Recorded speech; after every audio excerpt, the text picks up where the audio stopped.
Hello everyone, it's your favorite demon-slaying raccoon once again. I have covered a multitude of different game genres on this show. Platformers, sim racers, open-world crime games, and even puzzle games. Shitty puzzle games, mind you, but puzzle games nonetheless. One genre I've neglected to touch upon is the first-person shooter genre. Let's just say I have a mixed history with this particular subgenre. I was introduced to it with Medal of Honor Underground, a criminally underrated shooter. Was pulled in even further with the original Call of Duty Modern Warfare and Black Ops, only to have my respect for the genre completely ruined by the 1-2 punch of MW3 and Battlefield 3, the latter of which I still consider one of the worst games I've ever played, and the former having permanently killed my interest in the COD series, a franchise I have quite a dislike for reasons I won't bore you to death with. But let's forget about all that and go back to the early to mid-90s, the dawn of the first-person shooter genre, with titles such as Quake, Wolfenstein, and of course, Doom. Doom is the quintessential FPS series. Doom 1 and 2 proved what an FPS game could be in the early 90s, a timeless classic. Doom 2016 revitalized the shooter genre after years of Call of Duty and Battlefield shitting down our necks. Doom Eternal, a contender for my favorite game of last year. Doom 3, it exists, I guess? Yeah, let's just forget about that one. But one title in the Doom series that never gets talked about is Doom 64. I've already talked about the N64 and everything that makes me want to toss it off a bridge. The bad controller, which I recently got to experience firsthand recently, I still think it sucks. The poorly aged games that overshadow more deserving 5th gen titles, and those goddamn cartridges, actively limiting what games could achieve for the sole purpose of avoiding piracy. I originally played a bit of Doom 64 on an emulator for my N64 review, before finding out that it was on Steam, so I got interested. And oh boy, this is an underrated gem, I tell ya. It's currently going for $5 on Steam, and is also available on PS4 and the Switch. So after watching this review, I'd recommend you acquire yourself a copy as well. I would personally avoid the N64 version because there's no real reason to play it anymore unless you really love sitting on your N64 controller. Doom 64 is more or less a follow-up to Doom 2, and that certainly applies to the gameplay. I'd recommend you play the first 2 games before jumping into this one because it's not an easy game. That being said, once you get the hang of it, you'll be gliding through the levels with ease soon enough. I should get a couple of negatives out of the way before I proceed to my gushing. For one, the metal scores of the first 2 games are absent throughout the game, replaced with an atmospheric and ambient soundtrack in its place. This is by no means a deal breaker. I can just pop on the Quake 2 soundtrack, OG Doom music, or even my personal metal playlist to fill in the void. But I still think the soundtrack went in the wrong direction. Secondly, this is a mild case of the walkthrough game. The first time you play this, you'll probably need to look up a walkthrough every once in a while. Even starting as early as level 2, things will get tough. That's about it for the cons overall because I was pleasantly surprised by this game. The levels in Doom 64 are brilliantly designed, and despite only being a mild step up in terms of graphics from the last 2 games, they all give off an incredible atmosphere, and for its time, this was the best Doom level design has ever looked. And the levels are just so lovingly intricate. One thing I can't stand about a lot of shooters from the early 2010s and even now to an extent is how slap you silly linear they are. Combine that with waypoint markers telling you exactly where to go, and the game flat out telling you when you need to take cover to let that strawberry jam clear up from the screen. Yes, I understand most people skip out on the campaigns for the multiplayer action, but that's half of the game. And when half of the game is complete garbage, it doesn't matter how good the multiplayer is. It brings down the overall score. But Doom, it doesn't hold your hand. Instead, it subtly teaches you how to play it. So when you do come back, it's still fun to see how quickly you can traverse through the levels and defeat your foes. You know a campaign has failed to be even remotely replayable when you have to suffer through 5-minute long walking sections before you can finally shoot something. Ugh.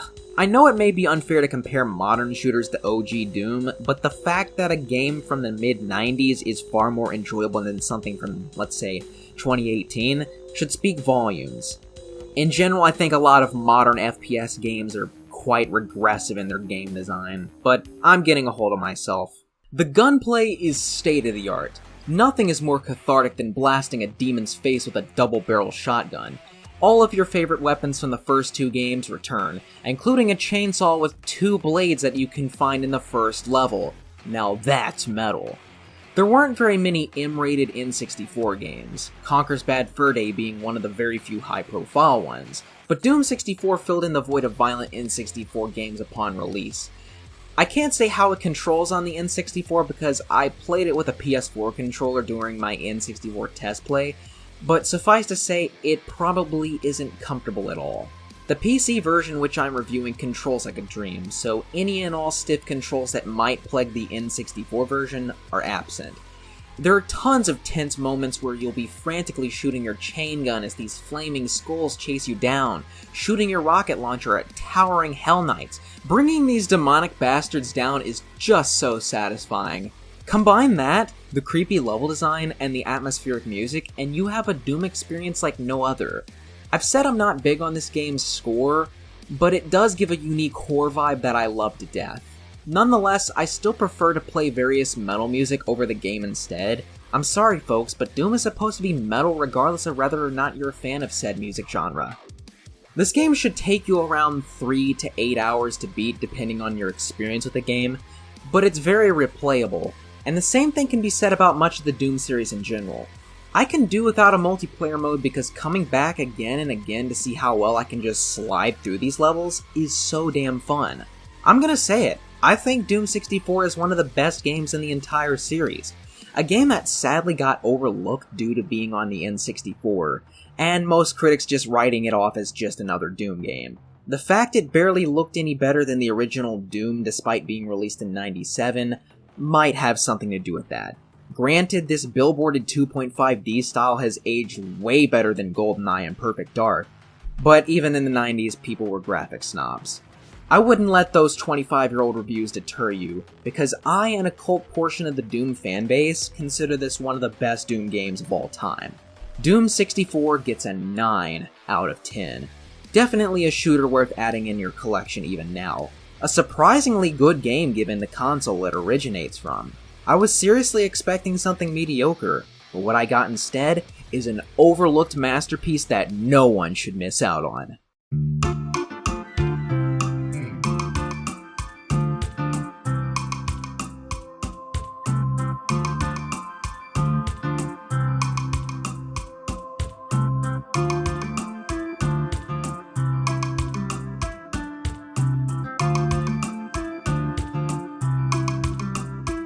Oh, by the way, guys, did you know that Doom has been ported to literally everything? And that Super Mario Bros. 2 is actually Doki Doki Panic? And that E.T. for the Atari 2600 is like the worst game ever?